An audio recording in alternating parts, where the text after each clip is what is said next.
I had a lot of exposure to young kids who are brown, young kids who are Hawaiian, Polynesian, right? And those are the kids that generally came in through the system, right? Either through foster care or just, getting into fights or, getting into trouble.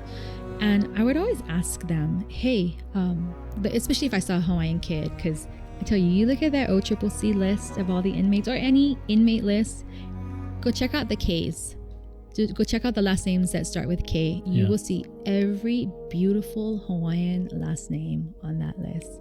And it's not a good list. It's not a good list.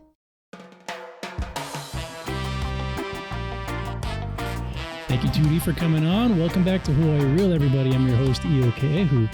And today, I have a very special guest, one that's going to be very informative for all of us out there.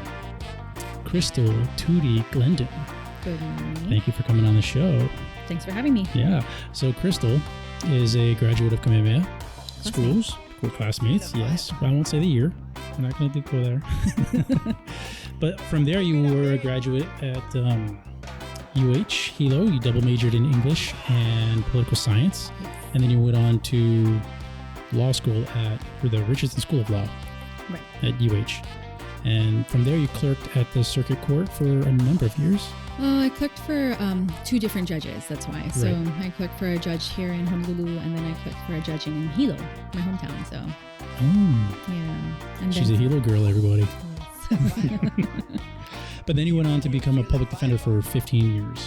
Yes, just shy, but yes. Just shy of 15 years, and you specialized in Class A and Class B felonies. Towards the end of my time there, yeah. I mean, that was the caseload that I had, was mainly A's and B's.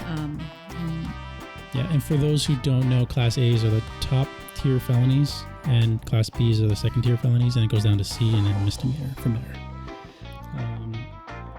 But then more recently, within the past 4 years, you said you practicing your own law? Well, actually, since last year. Since last year? Yeah, Sorry. So I left the public defender's office last year, and I opened up my own practice. The law offices of Crystal Glendon. I know. Yeah.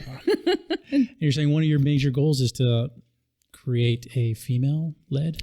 Yes. One day, hopefully office? soon, I'd like to create a female-run law firm. So kind of got the works. It's in the works right now. So working toward that goal every day.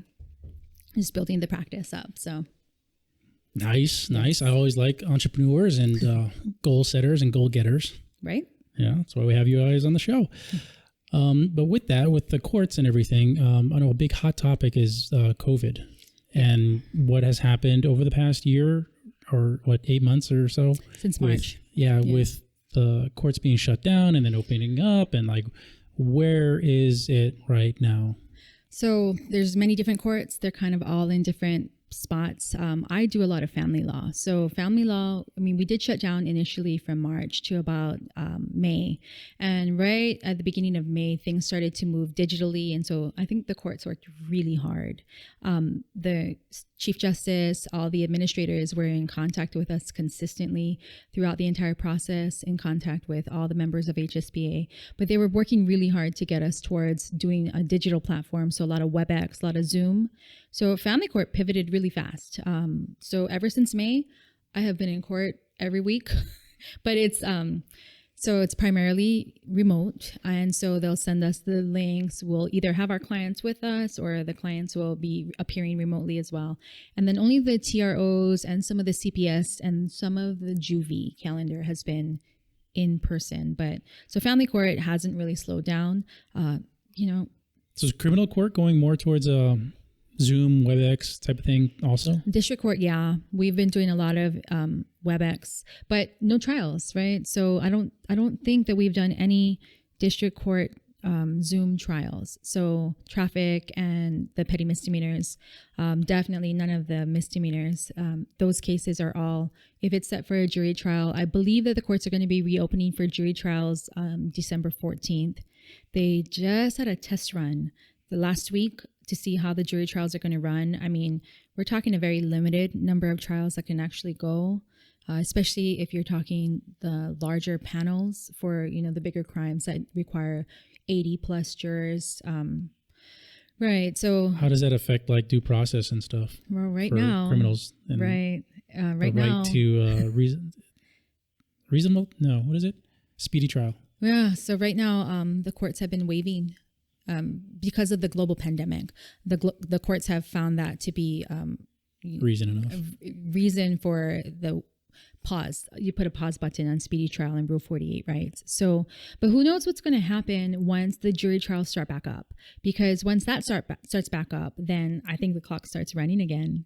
And then what? Because they can only they can only accommodate so many trials, in a certain backlogged because crimes are still occurring. Already backlogged. It's just crazy. I mean, I haven't practiced as much crim lately, so I don't know the numbers necessarily, but I my fellow practitioners, I hear them talking, and so the numbers are really high in terms of the backlog. So I don't know. It's anybody's guess how long it's going to take. I honestly do not think that we're going to be able to address the entire backlog even over the next year or two. I mean, we're so far behind.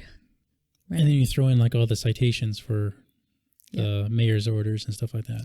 Well, that's why a lot of them have been getting dismissed, right? I mean, I've got a couple dismissed. And it's on motion from the prosecutor's office, either wrong citation or whatnot. But there's got to be some way to administer justice that way. And right now, with the courts shut down, there really isn't. So you're saying that you do a lot of family law now involving TROs and stuff? Yeah. Does it involve also domestic violence? Yes, some of them do. Yeah. And have you seen an increase or decrease or kind of the same amount of domestic violence with the pandemic and shutdown? Definitely an uptick, I think. We've seen an uptick in domestic violence and the filing of TROs that are domestic violence related. And I do both sides, right? I represent petitioners, I represent respondents. So yeah, we've kind of seen, I don't know the numbers, but I can say that my business has not slowed down. Yeah. And in fact, sadly, it's been kind of booming since COVID hit. And it's because a lot of people just have required and needed family law attorneys because of custody disputes. I've seen an uptick in, custodial interference where people are not following custody orders because of COVID. And the governor's orders were that custody orders trumped anything. So you had to follow custody orders. But with safety and, going back and forth between houses, especially a lot of Hawaii people, we live with our parents, right? Or you have kupuna in the house. So there was definite concerns about transmission of the virus, if anything. So yeah, a lot of uptick in family law cases. You were texting me that one of your things was that business was booming and that you haven't had to advertise your business because of that. Unfortunate. Yeah, it is unfortunate with the business that you're in that you don't have to advertise and that you're getting so much business. But on a positive note, how is that for being a success for you? How does that make you feel, and how have you worked to get to that point? Well, it feels great, right? To not have to advertise and to still be busy. And, to get to that point, it really was about building networks. Then that's what I've spent my entire career doing, right? As you start in law school, building your networks and the people that you're going to eventually work with and or reach out to. And then from there, clerkships with the judge, you get exposed to all the different lawyers in the field at a very early stage in your career. So I always called my clerkship with the judge my fourth year of law school, because you are working for the judge. You're doing, research stuff that's very similar to what you did as a law student, but you're getting paid for it, which is great. And then you're watching jury trials. I clerked for 2 criminal division judges. So I basically sat there and I watched jury trials. So I could watch these seasoned, polished attorneys who have been doing it for years come in and do their thing, and it's like, wow, that it's incredible. And then I would watch the newbies, right? All the freshmen go up prosecutors there and screw up. Kind of, yeah. But then I always knew that that's going to be me one day, so don't judge too harshly, because it's always easier to look from the outside in, but when you're actually in the hot seat and you're actually doing it, it's a world of difference. So it was from there, just becoming a public defender. And, we work very closely with the opposing counsel at the prosecutor's office. I have a lot of good friends that are prosecutors. We met as we all kind of came up through the ranks, because at the end of the day, you're kind of in the trenches together in the beginning, right? Traffic, you were a traffic lieutenant, right? Right. So the defense attorneys and the prosecutors do communicate and talk to each other case by case, day to day, week to week, and dealing with the same people. Absolutely. And in addition to that, I can't even tell you how many plea agreements have achieved over text, right? Really? Oh yeah. I mean, it's all about communication, right? And so I always found that the more communication you had with the other side and the free flow of information, then the easier it was for us to not only resolve things, but to move cases forward.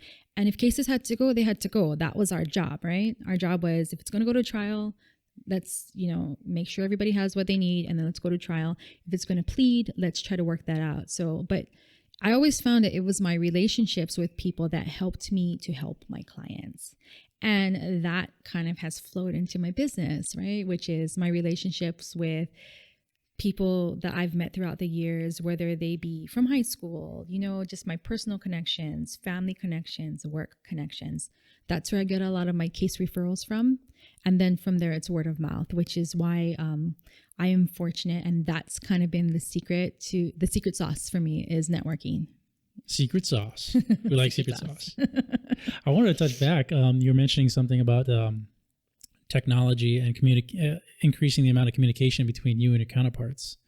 Mm-hmm. How has that, like the technical aspect, like cell phones, email, text messaging, and now Zoom and WebEx and stuff like that, has that improved and increased the rates at which these trials and cases can get done?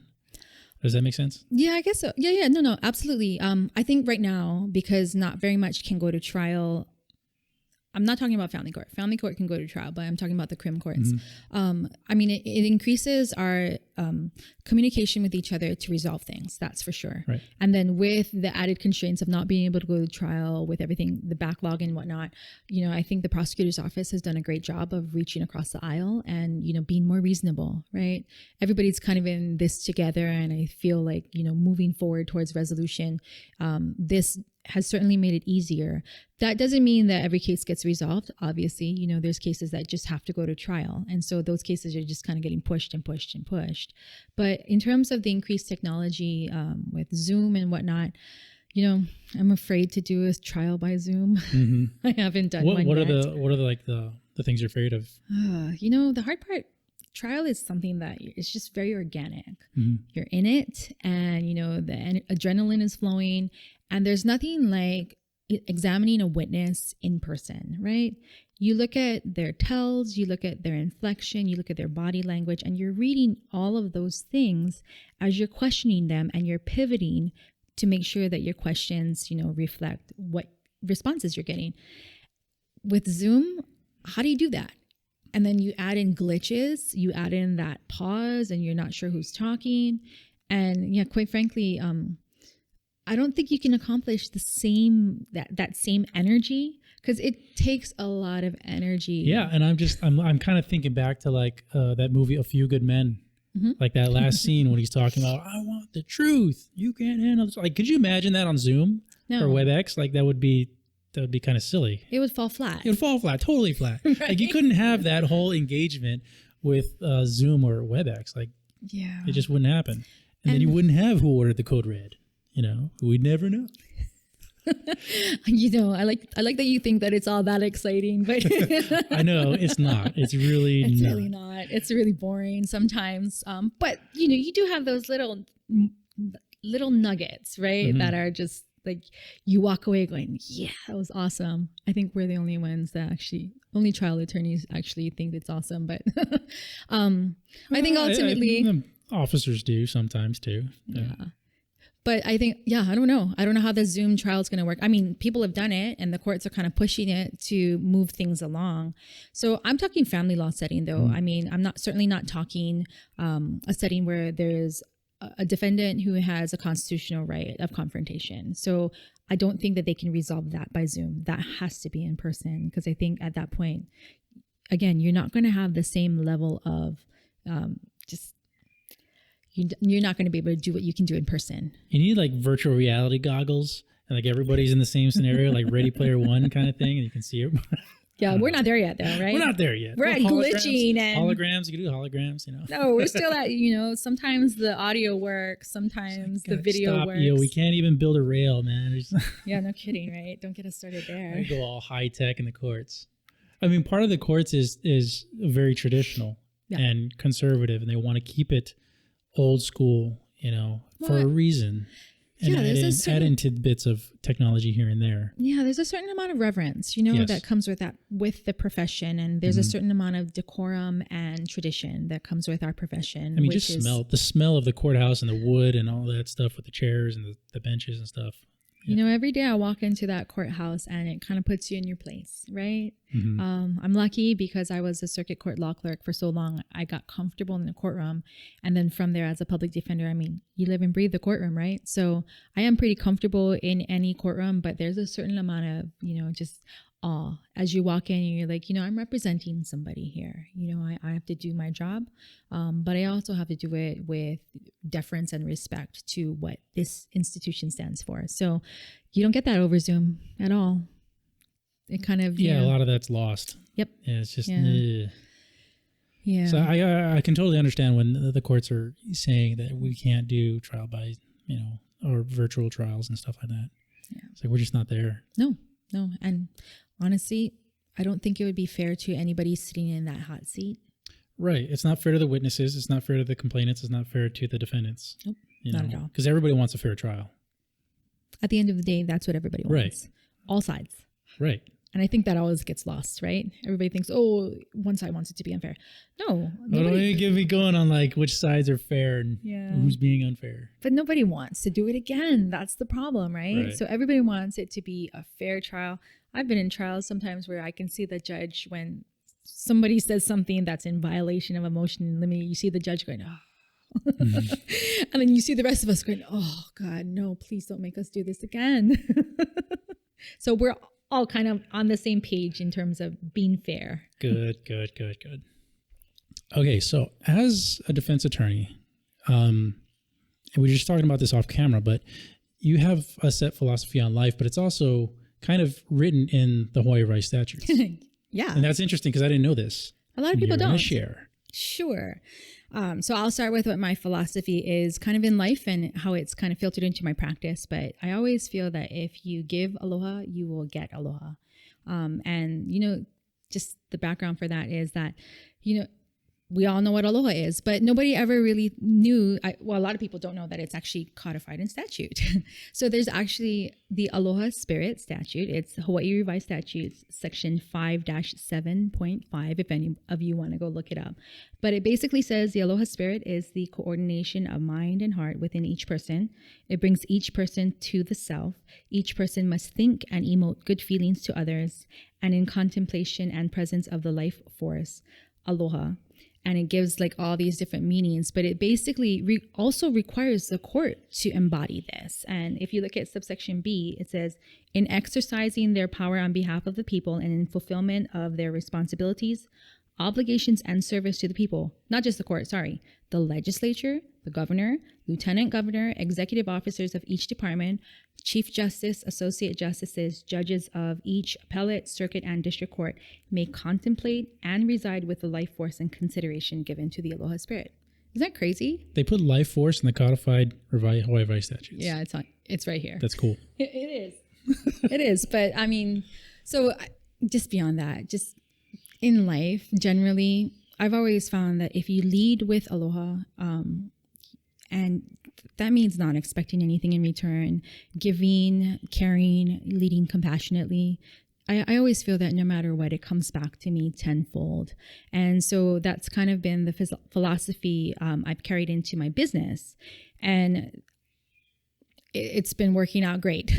And like I said, it's those networks and it's those people who entrust and refer cases to me. And in line with all of that too, I do a lot of pro bono work. Kind of didn't start off that way, but as a public defender at heart, sometimes people come to me and they need help and they don't necessarily have money. So I kind of pick and choose which ones I feel that I have the bandwidth to help, just taking into consideration their circumstances, what it is I can actually do to move their case forward. So I have definitely taken on a bunch of cases pro bono. Some of them I regret, but it's okay because I feel that no matter what, I led with that Aloha Spirit, and that's how And it's come back to me tenfold with other case referrals, sometimes from those clients, right? Who are like, hey, call my lawyer. She's really good. And so that's how I feel that no matter what, I always seem to make out in the end. So it lifts me up and it gives me the energy that I need to help these people in pro bono situations. Have you heard of any other state having a similar statute? I don't think so. No other state has the spirit that we have, right? That's I don't know. I've never lived in another state nor practiced law in another state, so I generally don't look at their statutes. But you've never talked to an attorney from, Mississippi and be like, hey, do you guys have a Southern spirit statute? Well, next time I do talk to a person in another state, I will ask them. So no, I haven't. I'd be interested to know that I've studied the revised statutes. The traffic code and everything else, right? Yeah, criminal codes and stuff like that. Yeah. And I don't even think in the police academy they teach us about that Aloha Spirit statute. Whoa. Maybe they did and I forgot, but I'm pretty sure they didn't because I would have remembered that. Hey, well, it sounds to me like you're in a position to teach a lot of people that. Sharing is caring. So you know what? I'm going to give you that paper. The printout. Thank you. The printout. You can take it with you. I have a computer with internet. It's 2020. But why waste paper? Hey, why waste paper? Yeah. Thank you. But that's really cool that you brought that. Thank you. I think people need to realize here in Hawaii that, hey, the Aloha Spirit is not just within all of us, but it's also been put into our statutes. Yeah, and it's how we choose to embody it and how we choose to look at our fellow neighbors and look at each other. And could make the argument people aren't doing it so well. But they just need a reminder sometimes. They just need a reminder. Yeah. So, and I need a reminder too. I'm not saying that I always lead with the Aloha Spirit. Sure. Obviously, I'm an advocate, and in order to zealously advocate, we are on opposite sides. And sometimes if I'm in court and I'm coming after a witness or whatnot, I forget the Aloha Spirit. But it does provide a center for me to come back to. And I find that every time I come back to that center, it balances me in my practice, in the craziness of our life right now. And it's a good reminder that, hey, sometimes you just got to recharge. And if that recharge is just being kind, why not? Right? Yeah.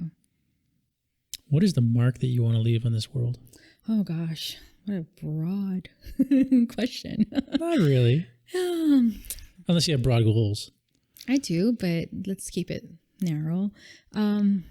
Well, first off, I think the mark I would like to leave, and if anybody says anything about me, I would like them to remember me as being kind. And I think that if I can instill that compassion in my children and the people around me, I think that's the biggest goal that I have. I used to have loftier goals when I was little. I wanted to be a marine biologist. I wanted to rule the world, all those things. Yeah, whatever. Right. So anyway, but I think the older I get, the more I do this work, especially because, like I said, it's adversarial. I'm in conflict with people all the time, and I don't actually like conflict. It's kind of funny that I chose this job. And I just see how nasty people are to each other. I mean, I practice family law. I practice criminal defense. And I've recently started to take on some civil cases. But, I see how horrible and nasty and, just hurtful people are to each other. So when I go home, I try to shake all of that. And the best thing that I can do is give my aloha and my love and kindness to the people around me. And I think at the end of the day, if I can say that I did that, it was a good day. Yeah. So, yep. Brought my goals back down to reality and something that I can accomplish every day. Well, time out. Let's go back to ruling the world. I was young. Were you watching Pinky and the Brain? Is that what it was? I don't know. I was watching all kinds of stupid stuff. What did you do today, Brain? Same thing we do every day, Pinky. Yeah. No, nothing like that. Nothing so nefarious. More just, maybe I'll be in politics. Maybe I'll, run for Congress one day. This is like goals when I was younger. Now there's no way possible I would run for any office. Too much scrutiny. We're still young.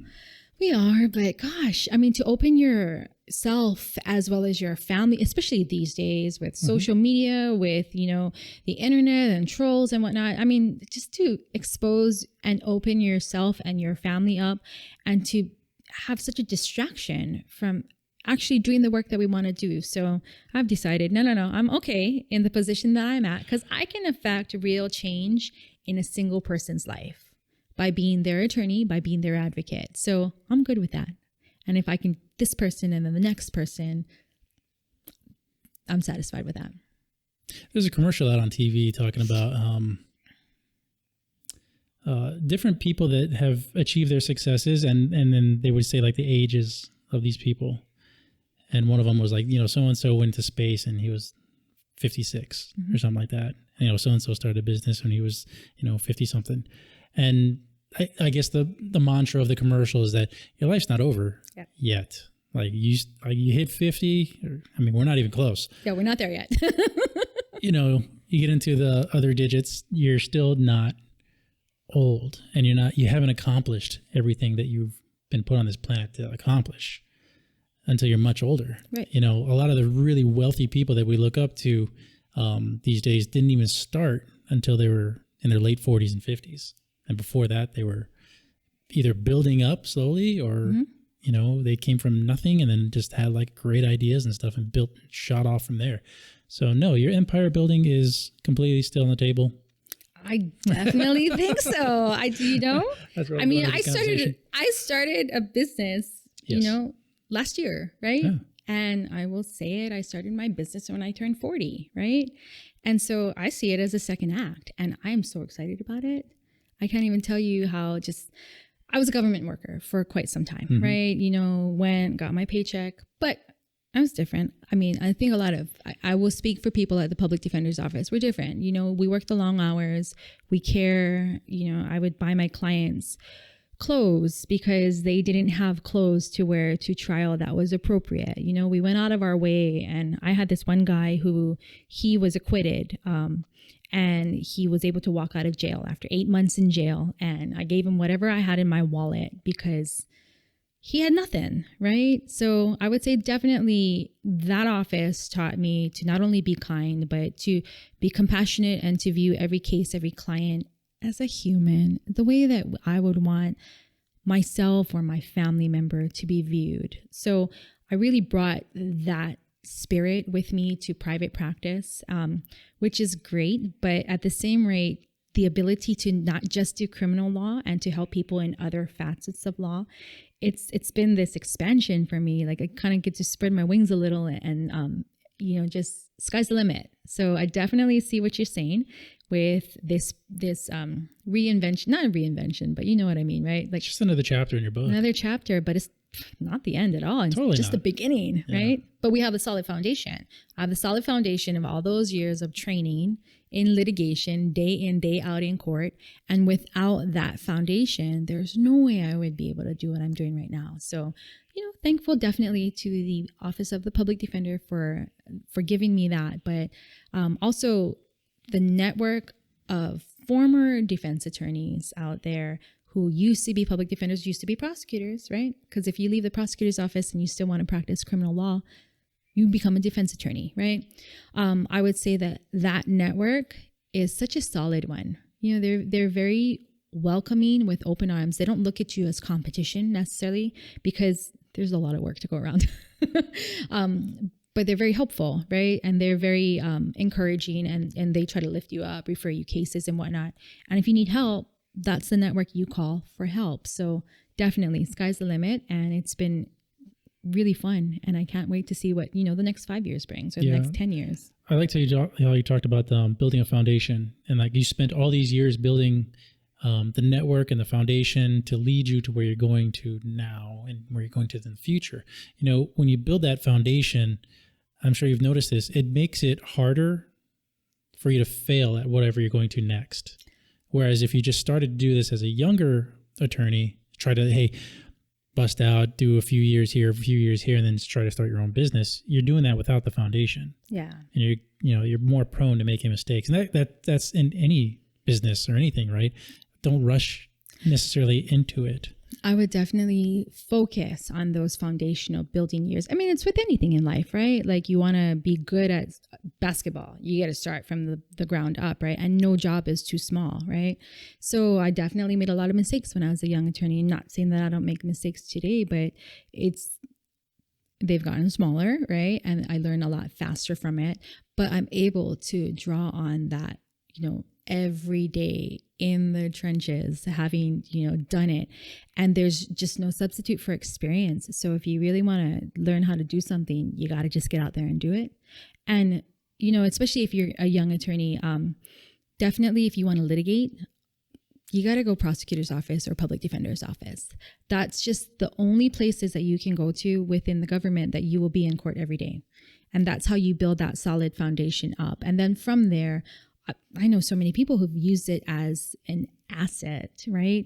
They go into private civil practice and they have all these years of litigation that somebody, not to distract away from or take away from anything that anybody else has done, but it's definitely an asset as you go into a different practice because you have that wealth of information and that network to draw on.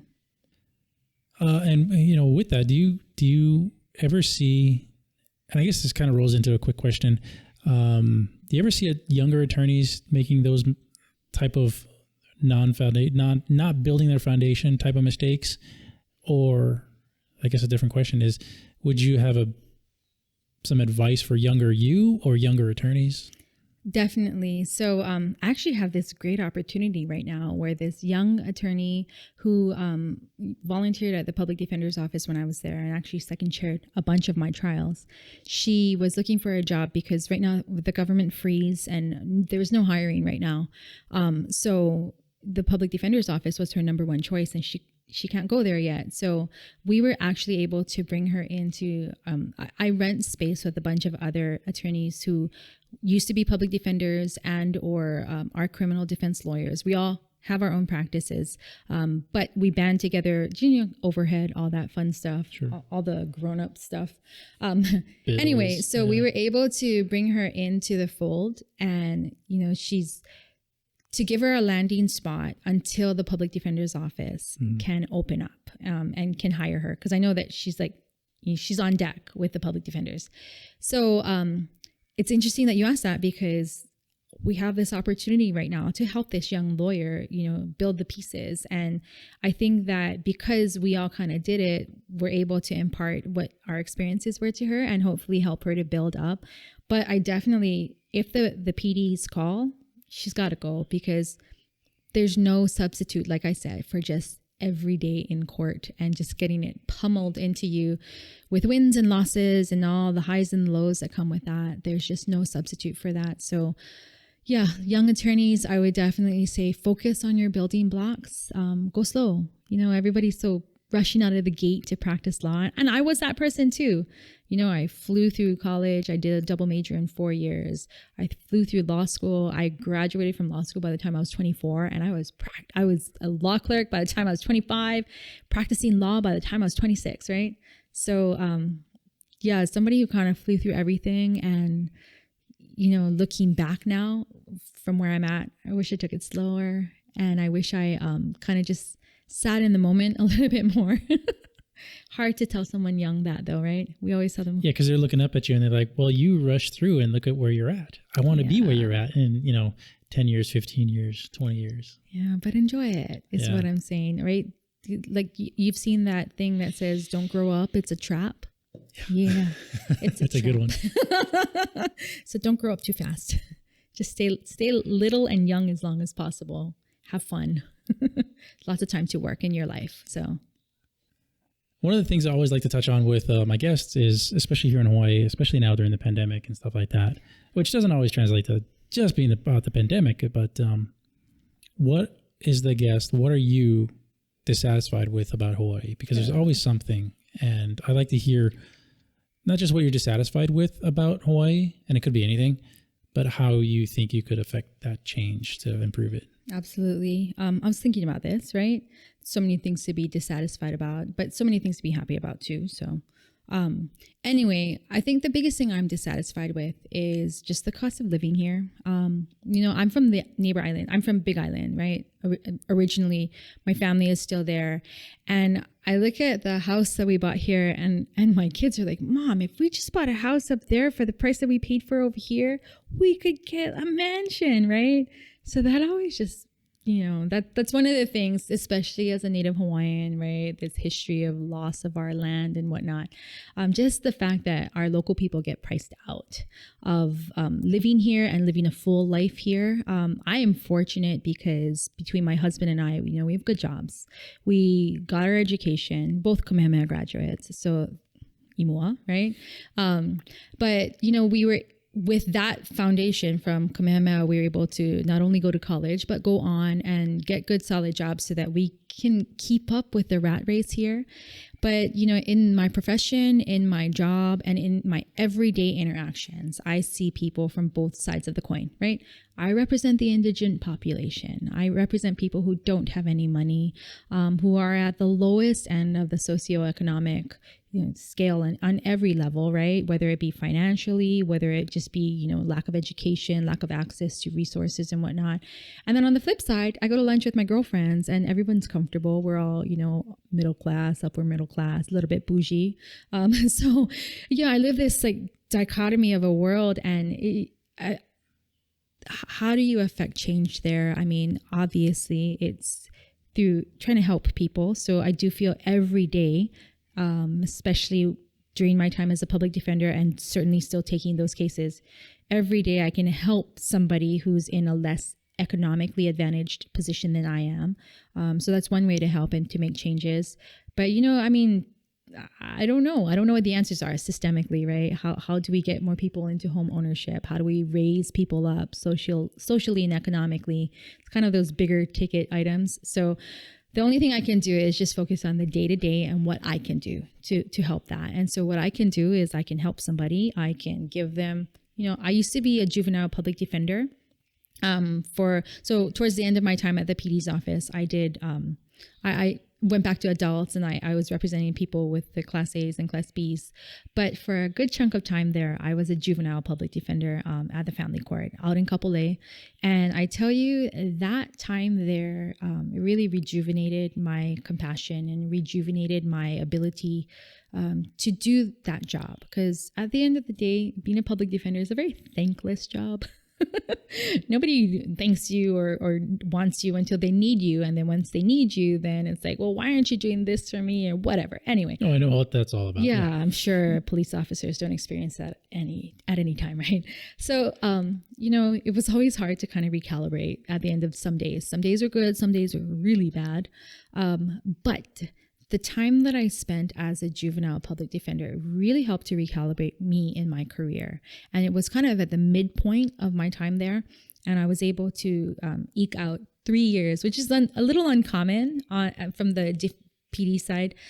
But during that time, I had a lot of exposure to young kids who are brown, young kids who are Hawaiian, Polynesian, right?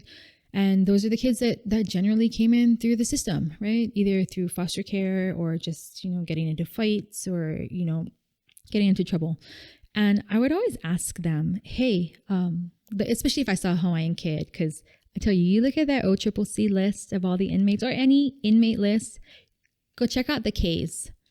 Go check out the last names that start with K. You will see every beautiful Hawaiian last name on that list. And it's not a good list. It's not a good list.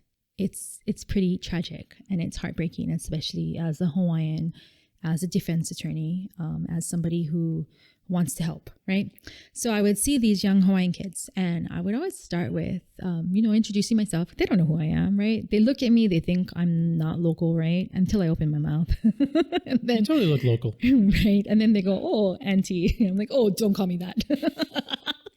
So anyway, I would start with them. You have to establish a certain amount of rapport because a lot of them, they don't come from good situations. They're not going to just trust you because you're an adult. You are not an authority figure to them because you're an adult. In fact, everything that they've been taught up until that point is to buck the system. And who the heck are you coming in here telling me what to do? I'm doing just fine on my own, right? So I would always try to crack that because if they didn't trust me, they wouldn't tell me and I couldn't help them, right?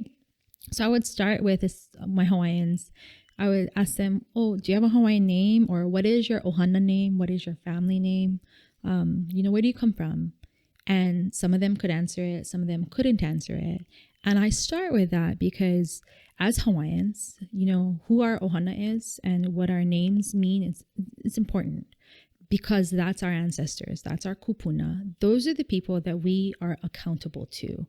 And without accountability, you're going to make bad choices, right? Without anybody to hold you accountable for the choices that you're making, you're probably not going to make good ones, right? Because what comes without accountability? Without accountability comes, you want to bring pride to your family name. You want to bring, you want to bring good things. You don't want to bring shame and harm. So, especially for me, my mom is a Beamer and a Kamaka Vivo Ole. My father is, a couple of different families, but Levy is one of them. And ultimately, I think about my ohana when I make decisions, and I'm so thankful that that's the way that I was brought up. I'm so thankful that that's what my parents instilled in me. I'm so thankful that that's what Kamehameha instilled in me, because every decision, every question, everything I do, it always circles back to that. It circles back to who am I accountable to, and I try to make the right decision. But these kids, they don't have that. They don't. They never did. How do you go about instilling that into them? So I would ask them, who's your family? And if they couldn't answer me, I would ask them, what's your name? And I was like, what does it mean? And if they didn't know, I would help them, translate what their name was, right? Thank God for 5th year Hawaiian at Kamehameha, Mrs. Quick, right? And at the end of the day, if they didn't have any of those things, I said, look, fine, we start now. I am Hawaiian. You are Hawaiian. You are my community. I am yours. So from now on, you are accountable to me. I am accountable to you. Let's start there. And so I always felt that, I don't know how much they took from it, but I still would keep in touch with some of them afterwards, right? Or I would get them on a different case and they would look at me, they'd see me walk into the courtroom and they'd be like, oh, they'd hang their head low, right? So I knew I made some kind of impact. But definitely that helped to recalibrate me when I went back to representing the adults, because at the end of the day, we treat adults and children differently within the legal system, but also just in life, right? You expect adults to make better choices. You also expect them to be in control and, you're not as likely to let an adult slide for making a bad choice, right? But when I got back to representing the adults after having spent so much time with the kids, I realized, these adults are just big kids. They didn't have, a lot of them, the reason why they're here, the reason why they're my client, the reason why they're screwing up and making stupid choices and, doing things that are hurtful to our community is they didn't have a foundation. They're that kid. They're that kid who just got older, right? Just got bigger, but still didn't have anybody helping them along the way or giving them some kind of compass so they could point it in the right direction to be successful. So it helped me to help them. It helped me because sometimes it would just, get very taxing, right? When you're trying to help somebody and they can't get out of their own way. But it helped me to be there. And sometimes that's what they needed, was just someone to believe in them. Even if I didn't believe in them, it was someone to be there to constantly advocate for them, right? So yeah, I forget what the original question was, but I love how you bring that up, because one of the topics, I think it was in Civil Beat with one of the new police commissioners, was talking and asking about the chief about the disproportionate numbers of Native Hawaiians and Polynesians that are, arrested and charged and put in the prisons. Yep. And what is the police department going to do about systemic racism and stuff like that? And it's like, it's not necessarily that easy or that clear cut. Nope. And it's definitely not necessarily racism, especially when you're looking at the police department that is hands down one of the most diverse police departments in the country, if not the world. And right. You're saying that there's systemic racism in the police department? No, there's deeper problems. Definitely societal problems. I think it's hard to just pinpoint it right on the department, right? Because there's so many different factors that contribute to this particular issue. Mm-hmm. But I think that what I would rather focus on is how do we solve this? How do we move forward? And I think the only way to move forward is to have many agencies come together, whether it be the police department. I mean, even including the public defenders in that, because we see it on the front lines, including the prosecutors in that. Department of Human Services. I mean, a lot of our kids and a lot of the cases come from foster kids, right? Kids who went through the system. So yeah, no, you're right. It's not an easy question. There's no simple answer to what was posed. I mean, but at the end of the day, I would rather focus on how do we solve it? Yeah. Rather than, oh, you did this and you did that. Exactly. And I hate that. I hate that about I don't like the finger pointing. And when they do point the finger and they talk about systemic racism, and they also nationwide when they're talking about prison populations, you know, my thought process is, wait, if somebody's in prison, there's 3 branches of government that put them in prison. Mm-hmm. The legislative branch made the laws. The executive branch arrested the person, charged the person, and the judicial branch sentenced them. Right. So all 3 branches of government put that person behind bars. It's not just the police officer's faults, you know, or the law's faults. No, absolutely. You know? It's no one agency's fault is what it is. I mean, what we're talking about is, in order to solve a problem like this, it requires a collective lifting up, right? A collective. And you start with education. You start with social programs that are going to expose kids who might not otherwise be exposed to different programs and to elevate themselves. But how do you do that in a way? I mean, I don't find it to be very helpful to point fingers at everybody, to blame.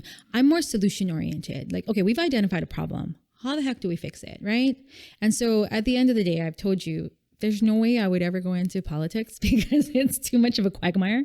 And I feel that the day-to-day role that a lot of people can play is, you know, you look at these systemic problems and it's overwhelming. Yeah. It's absolutely overwhelming, especially in the current landscape, the national landscape. But what can you do on a daily basis yourself, right? So I've carved out this, I guess not a niche, but I've carved out this thing that I can do every day, right? I can show up. I can help people who are in that position. I can do what I can to educate them. I can do what I can with a kid like that to give him some kind of anchor, right? To give him something that, you know, you're not out here alone. You know, you look around and you might not have, or you might not have stuff. You might not have family or whatever, but you've got me. If there's anything, you've got me. So if you kind of start there, because big systemic issues, big systemic solutions, how do you trickle it down to the little guy? So I figure I'm boots on the ground, right? Yeah. That's what I can do. And I can live with that. All right, Crystal, it's been such a great pleasure to have you on the show.